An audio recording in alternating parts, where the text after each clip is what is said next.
Okay, we're at 2552 Willow Glen Drive and just had a scope done, and we went in through this clean out here. There's where the future bathroom will be. So he came through here and marked the locates with duct tape. So basically this line, it diagonals this way about 7 to 8 feet and then curves this way. And there's a tap in here somewhere to that drain, but it curves this way, runs to this duct tape line, and then there's a T.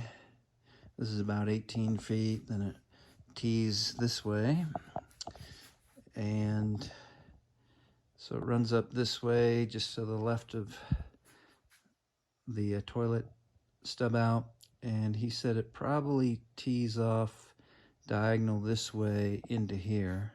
So this pipe probably runs this way, tees in here somewhere, and comes out here to this T, and then the line runs this way and then curves and runs out of the house that way.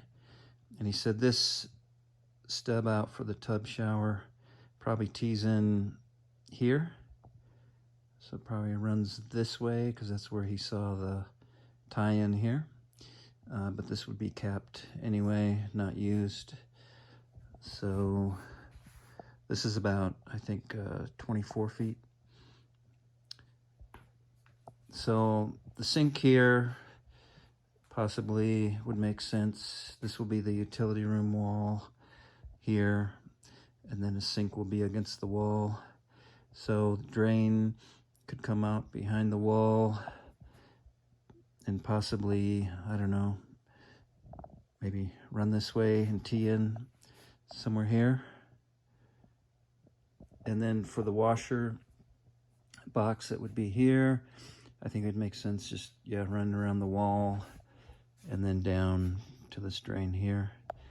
For the toilet stub out, you know, if it does tee in here somewhere and we want to move it about a foot over here,